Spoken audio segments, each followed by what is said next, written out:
time, as the Unara Rumble are going to be banned again by AL on the red side. I think Varus is a necessary substitution here as a ban for IG because the main counter to it in the Sivir is now off the board. But as I talked about, Orianna has been massive across this entire year for both of these players, especially with Annie off the board for rookie. It immediately goes Annie, Orianna. In terms of the priority for this team, it kind of can fit into basically any comp that you want. It's damage, but it also can still be a facilitator. Love the pick here on B1. Really, they can build around it in any way they want. Just giving rookie the handles, man. Just give him the sticks and he will find promise. As AL gonna go with something that I was shocked to see left open in game number 1, but also is gonna be left open in game number 2 and rightfully picked up by AL in the Pantheon. And Tarzan's gonna be right back to his menacing ways.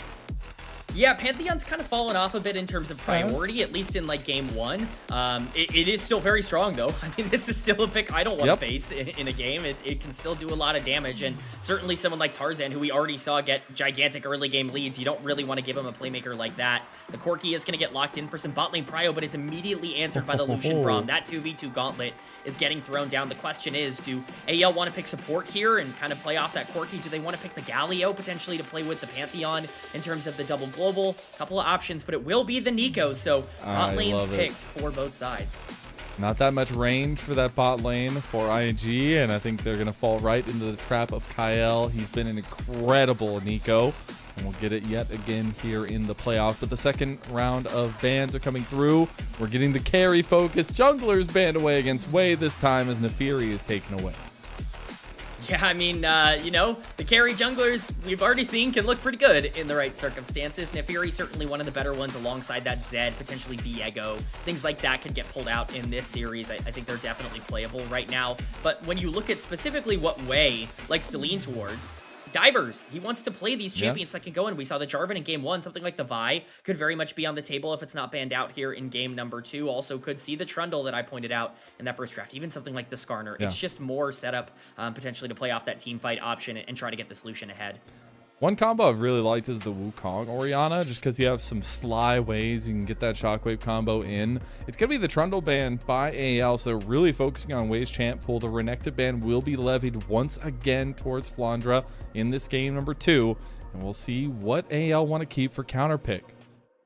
I'm honestly shocked Galio has made it through the second phase of bans here. I think Galio Pantheon is so hard to deal with if they want to go for it, especially with something like a Corki as well. Even like a Nico Pop Blossom, like the combo potential later on in this game is terrifying. I get that Shanks not always known for champions like this, but the Galio is an easy lock here, and pairing it up with the rest of this draft, I really love this setup for AL.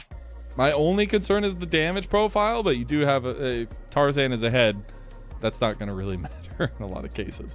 So IG going to need a little bit of some damage of their own, potentially some shoring up of this front line as well, as the classic Orianna Wukong combo, as of now, I guess, is going to come through here. Yep, it's just more team fight presence. IG kind of looking at what happened in game number 1 and saying, well, the problem was we didn't index enough into that. We want a more wombo combo oriented kind of play. You know, playing around Talia Jarvan might be a bit more difficult. It's even going to be the Yorick for side lane pressure that fits exactly into what TheShy has been doing. I mentioned it in game 1. He's near the bottom of the entire league in kill participation, but near the top of the league in damage per minute. And so the Yorick really fits in terms of kind of playing his own single player game on the top. Don't be surprised if we do see a counter pick here. You know, Shogath, kind of the one that's been coming through all year long. Flandre, he likes the tanks. But let's go. The Cho'Gath makes it through. Flandre's cooking once again. I think it's been a while since we've seen confidence instilled in this guy. You got to remember, Flandre was the star of the show at split number 1 for AL. My God, that man was completely molding the top lane meta. And it's been a little bit of fall off since then for him. But now going against TheShy in the top lane with that Yorick in the side lane pressure situations, it's going to be really important to keep an eye on. Yeah, I really love AL's combo here of the Pantheon, the Galio with the Corki, but I think IG have a better comp than they did in game number 1. I think they have more options available to them. I think their mid game is much, much more consistent, and they have a lane they can truly play through here with the Lucian Braum. Orianna should also be able to get the shove in onto the Galio, and so overall, definitely think IG have more options. It's all really just about if AL can get that lead in that mid jungle duo, just like they did in that first game. Yeah, I think if you're going to rely on that, you're probably going to be pretty happy most of the time. But that's where we have to put a lot of pressure on IG side. I don't want to see this team come back from a reverse sweep. I don't want to see this team fall down 0-2 because that's a deep hole that not a lot of teams can crawl out of against AL. And so after that game number 1, I really want to see this comp come to life. I want to see these combos come to life. You have a lot of synergies pre-built in this draft of Invictus Gaming. Yeah, I mean, there are plenty of ways for you to be able to play off of your teammates' strengths and, you know, negate some of your teammates' weaknesses. We saw an execution gap in game number 1. Truly, at the end of the day, that's what it was. If that happens again, it will not matter, but they've definitely given themselves the tools to fight back here in game 2. It might have been a supreme display of talent in game number 1, but we're looking for IG's return here in game number 2. Can they put together this early game set up for them at least to find a little bit of stability in game number 2 as we head back to Shenzhen and we head back to IG versus AL.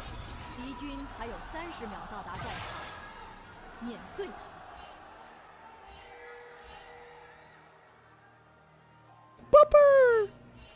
So cute. Is that Corky? I think it was.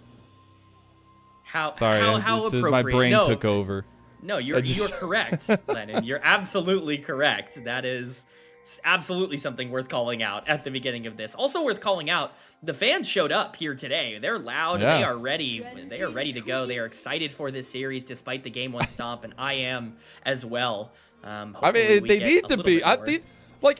I would not expect. I know that not everybody can win a split, whatever. But the fact that we're here right now in this round when we still have, 5 best of 5s, including this one left, and IG or AL are about to bow out of the tournament is just insanity to me. And rightfully so, they have a lot of fans behind them because these are 2 organizations that we expected to be at the top coming into these playoffs. Yeah, I mean, these aren't just regular old teams. I mean, IG is full of world champions, 3 world champions, 5 LPL champions. AL are the defending champions with this roster. And so, you're looking at 10 players who have reached the mountaintop here domestically, and they want to get back there. But as we see the trades going down in the bot lane 2v2, we see parallel starts here from the junglers, at least on the bottom side of the map. That could be more in action. Just like we saw in game number 1, we saw that dual start come back to bite way. Kael getting stuck and taking a bit of chip. Yeah, I was wondering if he was going to be willing to go for that angle there. Congratulations to Tarzan. Just a little bit of shout out. 500th game in the LPL. A lot of games under his belt here as the mercenary title merchant, I guess, across the LPL here, finding himself across different organizations and still finding success here.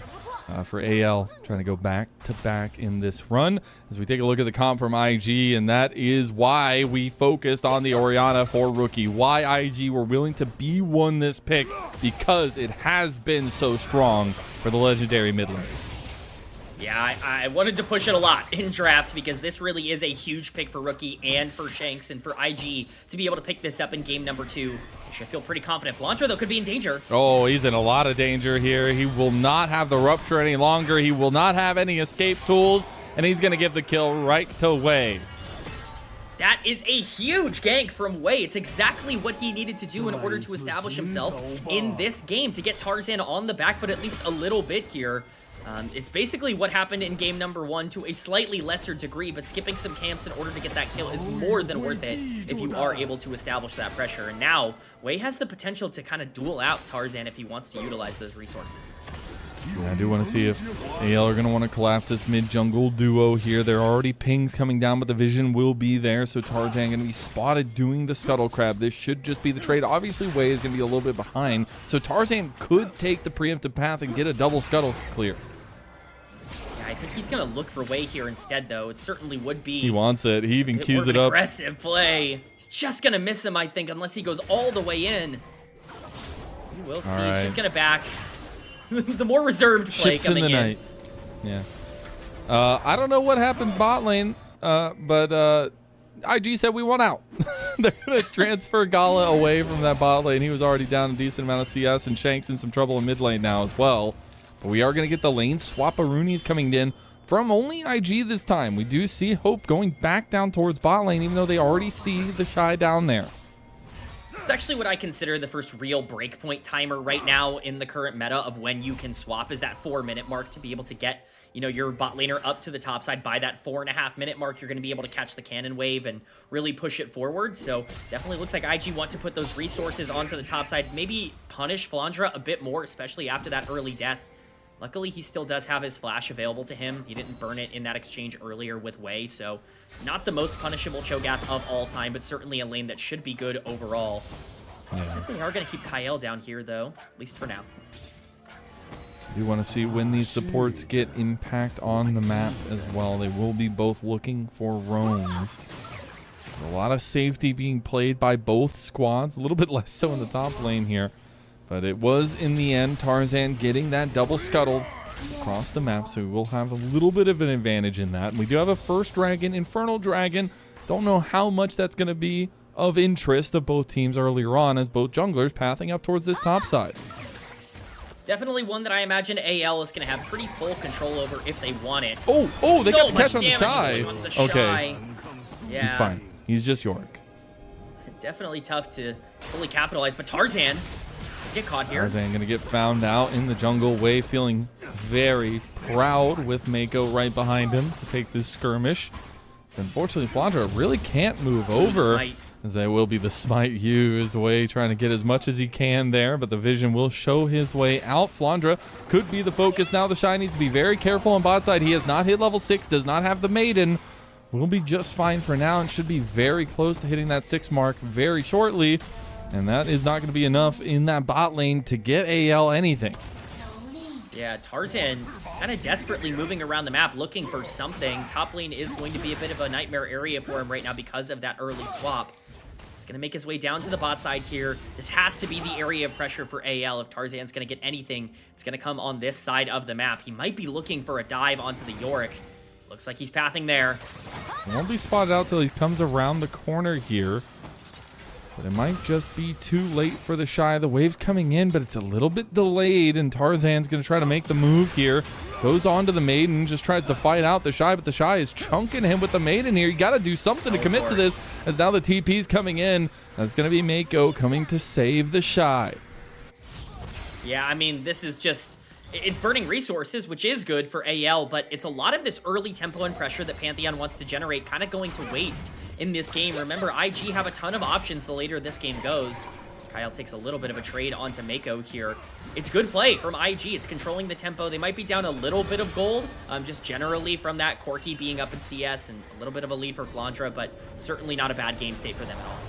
Not at all. Stark contrast to the last game where we were already seeing a multi-thousand gold lead for AL. This game much more stable, much more akin to what IG like to have. But 30 seconds till that grubby Geddon, at least, spawning here. And the dragon still hasn't been prio'd by either squad just yet. Who do you favor around the grub fight if it is just going to be a 4-on-4, or at this point with the TPs available, potentially 5-on-5? It's still very tricky, and I think right now it really comes down to what kind of poke you can get, who gets established area control first. I think Shanks' ultimate could be massive. Tarzan still has a ton of damage on the table. You cannot underestimate the Pantheon just because he's a little bit behind in terms of tempo. In fact, he's not even all that behind in terms of gold here. So definitely would at the very least right now favor AL, but this is what you rotated bot lane top 4, is to be able to get that tempo here. IG's going to start it up. All right, they have the chomp as well, so they can get it. There's the Grand Starfall. Shockwave catches Kael out, but here IG are surrounded. They get engaged on by Tarzan onto Meiko. Here comes the heroic entrance as well. Hope is there firing away. His Gatling gun bark into the moon as Wei gets flashed out by Flandre and chomped to hell. TheShy has come in with a late TP, but it's going to be a little bit too little too late as TheShy is going down too. The winds of war have swung in AL's favor as Kael is still alive. Going to get flashed on by Gala. Rookie's going to go down in the end, and Hope is just picking up all the gold. AL make a play again, and this time it's around the grubs, and this time they're going to get 2 for 1 and the team fight. It's anyone's legend utilizing their comp strengths better than Invictus can. They just end up being there first and being in a really good spot. The moment that you catch out one member of IG, this fight becomes significantly more difficult. It doesn't even really matter who it is. The Grand Starfall comes in and you would hope that you're able to get on the Orianna, but the fact that Tarzan can just flash over and with the damage from Hope take down this Braum, all of a sudden the front line has been deleted. Wei gets way too low, dueling both Tarzan and Flandre, and It's the flash chomp coming in from the Cho'Gath. It doesn't matter that Tarzan goes down at this point. I want to point out this taunt coming in from Shanks as well. Yeah. He plays this fight really well on the Galio, but it's, again, utilizing that strength from AL. It's the mid-game power spike. I gotta say, I'm the biggest rookie stan out there. That man got rinsed by Kael. He literally, it's not in the picture. I could see it on the minimap. He tried to flash for the kill on a Kael, then completely separated himself from the entirety of the team, walks back in, and then that's that situation where you see where he does literally nothing and gets killed in the end. Kael just absolutely mind manipulated one of the best mid laners in the LPL, and that is the power that Kael brings. He has been a superstar in the support role all year long for AL. So glad we highlighted supports in the pre-show here because both of them are so important towards their teams. And Kael, you know, a player that people have kind of overlooked over the course of this split. Maybe he hasn't been as good as he was at the start of the year. He is stepping up here today, Meiko being one of the primary playmaking picks for him. And it's IG who cannot keep it going. AL is going to be able to take this dragon for free. That's Grubs. That's Dragon. You know, at least 2 Grubs. Very big positive here. IG's going to make their way, but I think they might just not be able to contest this. Give him the feast. Give him the feast. Oh, the shockwave going to come in on 2. They're looking for the feast, but it's going to be the smite instead. They get the double pop blossom, at least on the clone and to the real way, and they will kill both of you, not even just one. And that's another pick for AL. They take everything from the bot side as well. I don't know why you contest that. If you're Invictus Gaming, you're already losing in the mid game. You've given so much gold. You just need to scale, and even if you end up landing that smite fight win, oh, Shanks is looking here. Oh my coming god, in. the Grand Star, but this is what we said for the draft. Kman! Catch TheShy out in side lane. Doesn't matter if he missed the Q, but this combo is lethal. Pantheon plus Galio can be wherever you are. Look, I understand. Pantheon Galio, not quite as strong as maybe it was a couple of months ago. You cannot let this through draft. This is so strong for this team in particular because they play so well through their mid-game power spikes, and it's IG just once again getting punished for over-pushing and being in the wrong place at the wrong time. IG looked so good after the first couple of minutes. AL have taken full control of this game once again. Oh, man. It felt like it was so much closer. It was such much more a contested matchup in this game number 2, and all of a sudden that Avalanche is coming back for round 2, and it's about a 2,000-3,000 gold lead hovering around there for AL. So far, so good for them, but IG, they still have some strengths that go for them as well. The scaling for rookie, the combinations that we set from draft, some of those inherent synergies, especially the Lucian Braum coming to fruition a little bit here with these combos and some of the damage that he gets as long as he continues to complete these items. But do we still like them if these team fights continue to go AL's way? I think that's the hope right now for IG is just, okay, well, you scale. Like, eventually, Wukong Orianna, you get one great shockwave off, potentially right into a culling, and all of a sudden things can turn around for IG. It's going to take some time, though. You can't afford to make a ton of mistakes. Again, that's why I criticize them contesting that dragon so much, even if you're able to pick it up. It's a 10-minute first Drake. You're not really playing for soul in that instance, as you're not going to have prio. So you just can't be overexerting yourself and contesting objectives. So we, again, just see AL really pushing IG out of their own jungle here. And I gotta say, this is a refreshing version of AL. Across these last 2 series, I was flabbergasted from some of the mistakes, some of the personal issues that we saw in that series against Weibo. And the fact that AL didn't look like themselves in that series in a lot of cases, even in the wins, I feel like. And to see them across these last 2 series regain some of that confidence, some of that dominance that we've known them for, maybe not all of split number 3, but at least across the year, it feels good to see them at least combining together across that way. Genuinely, through the first 2 games here, it feels like these 2 teams have swapped in terms of where they're at. This inconsistent AL team from the regular season has become so dominant in the early game off of their hands. And this IG team is really struggling to maintain pressure in the mid game where AL struggled the most in the regular season. The question is now, can AL hang on to that? This is a team that has been able to generate leads and has not always been the best at hanging on to them, as I said, throughout the regular season. But Tarzan certainly has something to say about TheShy living rent-free on the top side. Might punish him here. Hold your maiden close, TheShy, because they are coming for you. Lock the doors. Prep anything you can, because I don't think there's going to be much saving you. No TP, no nothing to come save TheShy, and his maiden will watch as he gets taken down to the dirt. There's just no counterplay to that. They're rushing for this first turret down on the bot side with Rookie. They're not going to be able to pick it up. They're not even close. Teleport even coming in from Flandre into the mid lane to stop the push from the bot lane. It's just everything working out for AL. They barely have to burn any resources in order to make that play happen. IG will eventually get this bot lane tower, but Shanks certainly will grab it first. It's just wins all around. AL controlling the map and controlling the tempo, dominating game number 2 so far. And now with like some of the side lanes being bursted open, gives so many more options for AL to pounce on those side lanes if there is any overextensions by IG. We do have the Rift Herald up and available now. Could be that next setup for either team, that next objective fight here, but it is about 25 seconds for the Mountain Dragon as well on the bot side. Yeah, it's certainly a little bit less priority here than the Herald, with the first Dragon being taken so late. That Soul is just pretty tough win condition for both teams. Hope is in no man's land. Herald. Yeah, Hope is not here at all. Tarzan also going to be a little late. He's going to have to ult in for this if he wants to get No, I think they're just going to leave it. He's doing the red buff. He says, guys, I don't want it. I don't want it. We're going to let it go. It is going to be... Oh, somebody. Okay, Meiko. The experienced member, he finds Tarzan it. Ulting now. All right. Tarzan did end up trying to get a catch out as they were walking back to mid lane. They will get an outer turret because of it. They know Tarzan is in there, but they didn't have any vision there. And here comes the heroic entrance, the Pop Blossom combo. We called from drafted Tarzan. He is hunting way, but it's Shanks that gets the kill anyways. Now Gala is stepping up, but he's 2 levels down on Tarzan. And IG have fallen into the trap, and those trap jaws are closing shut right on their arms as they've got nothing left here. It's going to be a couple more kills going AL's way, and that lead is ballooning into a nightmare for Invictus Gaming. Anyone's legend saying, we don't need the Rift Herald. Who cares? You're going to drop it in the mid lane and it's instantly going to die. We don't worry about it. You're gonna bait yourself. It's all fine. It's just crazy how much map control this team has. They get Dragon off of this as well, but Tarzan once again going undetected. He just has such a perfect idea for where vision is placed right now with this IG team, and he's taking full advantage of it by absolutely obliterating their backline so early on in these fights. And I want to praise this AL team so much, just like anybody else in these moments. And some of these fights are incredible, but I cannot stand beside myself and not be heartbroken for the version of IG that we're seeing today. They are miscontrolled and mismanaged across a lot of these fronts. I mean, they fall right into this. They literally walked into a collapse from AL.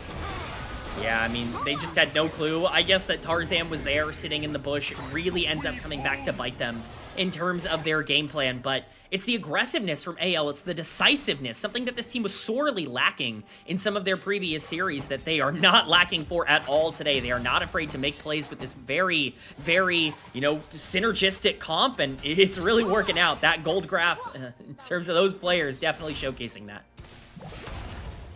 We're going to be getting second items here for a majority of everybody, but look at that player gold. 4 members of AL at the top of the leaderboard here. Looks like those second items are going to be coming sooner rather than later for anyone's legend, as we already have the Magi's there for Shanks. He's feeling super confident on this Galio. We do have that Black Cleaver completed for Tarzan. I gotta say, looking back at the draft, I feel like you gotta feel real good from AL's perspective, being able to get the Pantheon and build a comp around it. Feels like there was no roadblocks in their way to get this very good draft for game number 2. Yeah, I mean, and you allowed Rookie to have Orianna, and you came out of the draft feeling incredibly powerful.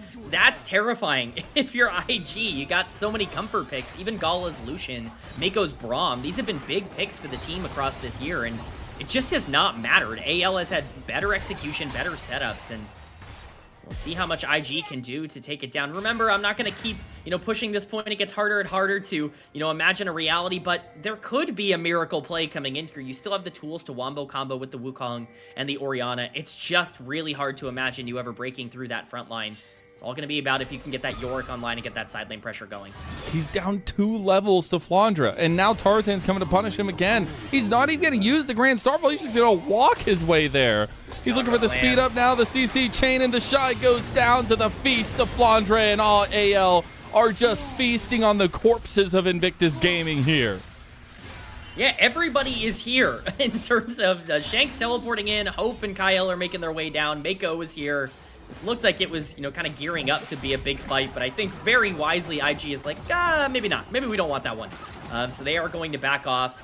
As for objectives, 30 seconds until Otacon spawns. That's going to be pretty major for AL if they're able to grab that and compound their already gigantic level lead. That really could seal the deal. But we have seen multiple Otacon throws already this playoff run from many teams, Mazel. You certainly can't across count the your world, chickens honestly. So That's true. it's been a virus, all right, across competitive play. But we do finally have second item for Rookie, and I think that was a big break point I really wanted to get to see if maybe IG can put together that combo you were talking about. The Seraph's going to be very nice now. We are getting AL forcing the Atacon. They have the feast. They have everything they need to force the hand of IG. They are starting it up, and it's going to go low very, very quickly here. IG are going to try to make their way in. AL don't actually have great control here. Catch on Kael, but here comes the Grand Starfall into Gala. He went a little bit ham on that one, but Meiko is going to take the heat for Gala. And that's going to be Atacon down half health now without this front line. The only person that can take an engage is Wei. He does still have the Cyclone up. The Rupture is going to go a little bit wide, but Kael looking for his Pop Blossom moment. And that's a little bit of a moment right there as Shanks is now just running into the back line. Wei is trying to collapse onto him, but he's going to use the Heroic Hitches. Tarzan walked the long way around, and no matter what, your nightmare always arrives as he's coming to the hopes and dreams of IG. He wants a little bit more here. He's going to smite. He's going to dash. He's going to get the kill, and that's going to be a complete and total wipe of Invictus Gaming. The only one left is the just respawned Meiko. AL is so far ahead. They are so dominant in this game that they win a team fight without their Fed Pantheon. It's very, very, very over for IG right now if they cannot get their handles under them right now. The flash ult coming in from Kael to set everything up. It lands on both Gala and Wei. Gala does cleanse it, but it's too late. At this point, Shanks, Flandre they're able to land so much damage onto the Lucian. Shanks using that ult to peel off. The shockwave's okay, but Hope is just free firing on the backline this entire time. Tarzan finally makes his way into the fight, and by this point, the health bars are done. Gala and Rookie are over. AL are in that driver's seat and grabbing that Otacon, grabbing that fight win, and now grabbing the spot lane tier 1 tower as well with this dragon on the table. Just feels like everything is coming up anyone's legend in this series. If I'm going to be a little funny about it, I think their entire AL team were asking where Tarzan went. And he just came back from the forest and he had a couple flowers in his hair. He just went on a little bit of a journey to get there, but ends up being dominant nonetheless. And yeah, this AL team is terrifying. I mean, they're at 10,000 gold up now. This is the second 10,000 plus gold lead that they've had in this series, and it's only 22 minutes into this game as well. They are one dragon away from Seoul, and AL look like they're trying to make that run to that second championship in a row. This does not look like the AL from the regular season. This looks like the defending champions, the team that we hoped and prayed would show up in this playoff run. There have been real questions about whether or not AL could even get back to that form. I know we're talking, LPL, and they definitely want to retain their title as contenders, but, this was an AL team we had international expectations for, and there was just concerns this split that they weren't going to live up to that. Here you go. Here's the AL we hoped for and were promised. They are delivering in this series. And they, again, didn't look like themselves in that first round 1 series against Weibo, but across these last 2, they definitely have come back. I don't know what Tabe did to talk them some sense into them. They definitely have been performing here, at least across these last 2. Flandre is going to siege down, but Rookie's going to step up. A couple rockets to the dome as he's going to try to clear the wave there with the shockwave. He is going to be successful in that. The turret's almost dead anyways. Kael looking for an angle of his own as Tarzan takes the red buff. Yeah, when you have to use Shockwave to clear wave and you're this far behind, that's kind of the note that things are, a little bit problematic for you right now. We have pings coming down, but the double pressure, there's no Baron. It's not even 25 minutes yet. AL are playing as if they have the Baron buff and are able to push every lane. They're just able to do this with the sheer gold lead that they have. Absolutely ridiculous stuff and full control from them. And I gotta say, we talked so much about the jungle a little bit earlier on into that first game as well. We, coming into the series, really wanted to highlight this mid lane, but I think bot lane as a whole has been the star point for AL so far tonight. I know Tarzan got game 1 MVP, but Hope and Kael have been on one tonight in this best of, and it's been incredible to watch. I mean, not only has Hope just been picking up kills left and right, expertly navigating a lot of these team fights, Kael is feeling like Kael that ran this league from the support's perspective, as now we get the TPs coming in from IG as well as a little bit of setup from AL around this top side, but it's just going to be the Grand Starfall used and a little bit of an exit from IG. Yeah, it's a lot of cooldowns burned for AL. I guess it's Baron pressure, so theoretically you've got that going for you, but certainly, you know, IG doing a good job of at least disengaging a play that very much would have gone south for them very quickly if they went for it. Right now, they're just trying to make sure they have the shove in the mid lane so that it's not free for AL to take this Baron, but certainly becoming difficult. Kael is on the flank. All right, they actually have a little bit of an angle here. TP coming in. Teleport. That's going to be backline from Shanks and IG. They're being surrounded like fish in a barrel. It's an easy target as TheShy is singled out first and foremost. The rupture is going to be flashed out of, and now AL, they are continuing to pressure the flanks of IG as they run out of town, but Kael and Shanks, they are moving down here. They've got them surrounded. IG just going to try to go out bot lane. I don't know what their hope and pray is here, but they got to hold those beads around their neck or something because AL are coming for them, and it's not going to be pretty. Just like that, 2 are down. A third goes over. Or is he going to be able to get the rest cleaned up here as they can't take down rookies too damn fast? They want to get a quadra kill for Hope. They can take him down. The rupture and a quadra kill for the only and biggest hope of anyone's legend. Hope is dominating right now in this series. This is the best we have seen him play in so long. This Corki is stepping up and free firing on the backline. You do want to give a lot of credit to all of the setup in that fight as well, though. For AL, it's the entire team clicking IG with nowhere to go on the bottom side of the map. They walk themselves into a corner, and not only is that going to be full pressure for AL, that is going to be Baron for them as well as they started up here.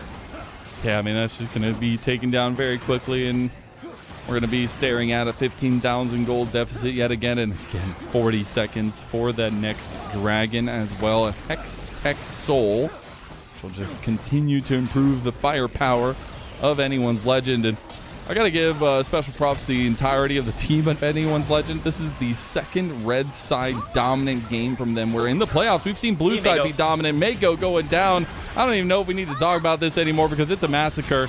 It might just be going on the news later tonight as a double kill comes through for Shanks. He's got 25 stack of his Magi's, and IG are looking to go next.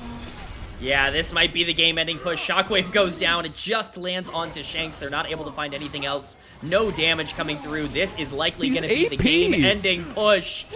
He's 8P, and he takes no damage from a full combo of Rookie. Like, that is just a little bit of the story of the take here in terms of how this game 2 has gone. Rookie gets flashed on, doesn't end up going down, but the heroic entrance coming through. The Pop Blossom on top of it. The Venn diagram of doom has come for IG, and they don't want to go back to school. As the Baron minions are coming in here, the Hextech gate will be taken as an exit from AL to collapse over to this dragon and get Soul. Yeah, I mean, you know, you could have probably gotten game, but it's fine. You can take Soul instead. Soul could be anything. It could even be game. So, you know, you definitely want to go ahead and take that if you're AL. Jokes aside, they're just running absolutely everything on the map here today. It's just ridiculous how good this team is looking. We're going to get a chance to look at how Meiko got caught. It's just Shanks sitting in a brush. I mean, he full combos him, and it's the entire health bar of Braum. He can't tank up a Galio at this point in the game. It's so tough to play. We didn't even see the second part of that. Gala flashing over the wall to get out of it, only to run immediately into a Pantheon. Just becomes harder and harder to play the farther this goes on. And I know we talked about, I holistically highlighted the bot lane of AL. I know we talked exclusively about Hope in that conversation, but sitting at 19 KP in a 23 kill game for AL, Kael has had 2 games back-to-back of just supreme influence. I knew when we got this Nico that he was going to be a major factor in this one. He always has been when he's willing to go with these more niche picks as well. But he has had Meiko's number all series long. I know Meiko had a decent setup in some of the game number one, but Kael was the one kind of leading the pace from the support role, and maybe that's a little bit of a microcosm to this entire year. Kael has been the best support that LPL has to offer. And he is finding his form at the perfect time as they head towards the back end of this playoff run. Meiko could be caught again. He's going to have to cleanse out using that spellbook. Here we go. Oh my dude, Tarzan! Oh my god, he is delivering IG to justice, and he's delivering pain all along the back line. Rookie's trying to clear out some of the wave here, trying to distract a little bit from the turrets. But unfortunately, AL have one goal in mind, and that is to bring IG to match point. The run that needed to start in the lower bracket for AL is looking dominant as ever, as they are taking names in this best of, and that's going to be a 2-0 lead in the lower bracket. Ooh, Mazel, I'm getting scared. This is looking quite dominant across the first two games. It's not just been 2 AL wins, it's been 2 AL stomps. This team is looking as good as advertised. And quite frankly, Invictus has not shown up here today. This team is getting outplayed at every possible avenue. And if there was ever a time for them to show up, it's now. I'm getting terrified, Kman. An entire year of trying to be the best for IG that started with this crate. Like, we were like, the LPL is saved. Our legends have come back and they want to make things right. And yes, a lot of those aspirations were to Worlds, were to Internationals, but it's also a little bit of that domestic pride. There's only one Silver Dragon Cup, and over the years, it has been the most integral part, the most integral award to our domestic success. And IG want that at least one time this year, please. But they haven't been able to find it. They haven't been on form when it matters most. And here they find themselves again, backs against the wall. You thought that upper bracket run was going to be good, but they got knocked down heavy-handedly by BLG and have struggled to regain themselves and recoup themselves ever since. Let's not forget as well for this IG team, you're absolutely right. Like, they have not gotten to their ambitions this year. They've not been able to live up to that top 2 that they were hoping for. They got 3rd in Split 2. This wasn't a team that bottomed out before this. They succeeded in the playoffs. They just kind of ran into a BLG team that was a little bit better than them in Split number 2. They're nowhere close to that right now. This is a team that does not look like they are capable of competing for top 2 or top 3 like they were in the previous split. And if that's going to be the reality for IG, you know, we've talked about it, like, they still have the regional qualifier to go through, but that's not a given. That's not guaranteed for any team. Even if you end up losing this series, you need to make sure you get some momentum and confidence going in to what are the biggest games of the year for you. Yeah, I don't even know what they do at this point. You've literally lost 2 games on blue side, which I don't know the exact percentages, but blue side was very strong.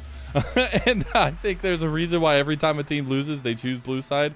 But do you just switch to red side this time? Like, I'm struggling to find answers on what IG do here, because it had been a late game exclusive scaling comp that didn't work for them. It had been a little bit more early game onus that didn't work for them. What options do we have left? I will say, for what it's worth, the LCK has kind of moved into a direction where games 3 and 4 of a series, red side actually feels a little bit more, incentivized because of the Fearless format. Not sure if that's the case here for IG with so many power picks still up, but look at the damage graph. I really do think, like, the damage charts for these champions is indicative of the game. It's a team effort from AL. It's the fact that IG is kind of reliant on these big plays to happen, whereas everyone on AL is winning and dominating and pushing themselves across the finish line, and that's why you get a gold graph like you do in this game where they just dominate. Yeah, and AL have not looked back since starting the series as a whole. I think it was a very much more even game, at least for the first 12 minutes of this one for sure. As we take a look back to it, this is a little bit deep into it. This is the play where I gotta say, look into the corner of your eyes here, and you're gonna see Rookie try to flash on Kael. Okay, you don't see. You see I see the flash. The little piece. Yeah. He doesn't kill him. And then Kael tangle barbs him on the back end of this play to get him killed, which is just hilarious to me. But it was a fight that IG whole-handedly lost. Yeah, this is a nightmare. I mean, again, like, I hate to point out, you don't want to point to one play. That's just the encapsulation of an entire game. Like, in game number 1, you don't want to say that level 3 was everything, but Man, we are looking at a couple of games where one fight just kind of changed everything, where the game was kind of over from that point onwards. You can't give Pantheon Galio this kind of priority, especially when it's Tarzan, playing that Pantheon, because he's going to use it, and that's exactly what happened here. A big macro advantage that turned into a game that just became very unplayable very fast.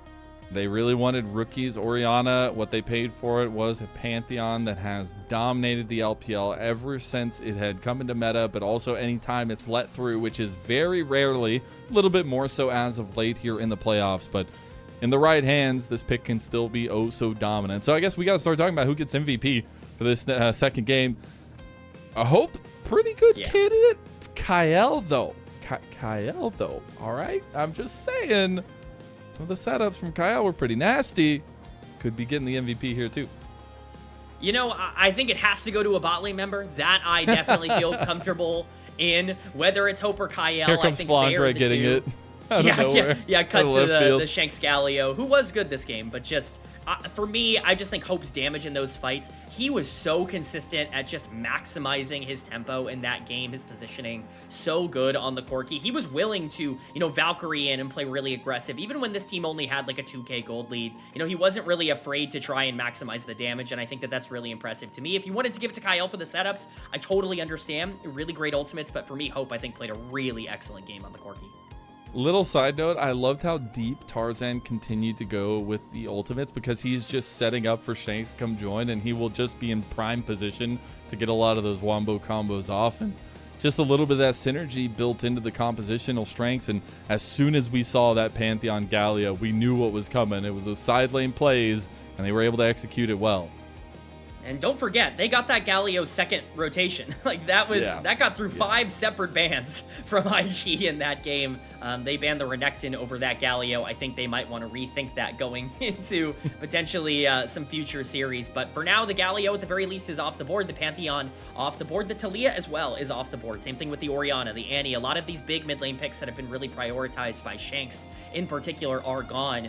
We've seen him kind of, as these series go later, start to get more into those assassins, things like a Kali. Kassadin has been a really big pick for him. We'll see if that ends up being the transition here, and if that's the case, what's Rookie's response? Yeah, and see how they can take that mid lane itself into a little bit better of standings here, because right now mid lane's been a little bit quiet, besides Shanks having some pop-offs across a couple games. Tarzan's going to get another one. All right, we'll give it to him. The leading man for anyone's legend. I know I'm sorry to call you out, or not call you out, but show you something a little bit that we talked about behind the scenes. But without this man, without Tarzan on this roster feels a lot different. And I feel like the way that Tarzan manipulates himself, but also the teams that he's on, and especially this AL team, without him, this would not have energy. Hey, I've said it once, I'll say it again. I'm not going to say anything. I'm going to draw one conclusion. This team, with 3 of the 5 members last year, was a 6th, 7th place team. With Tarzan, they win the league. I'm just going to leave it there. Results-based analysis, that's my favorite thing. So that is it for game number 2 of the series. We are really, really hoping for IG to find a little bit of something in this series, potentially start the reverse sweep, because if not, their season is done, and the league will be a little bit more sad because of it. We will see you on the other side of this break for game number 3.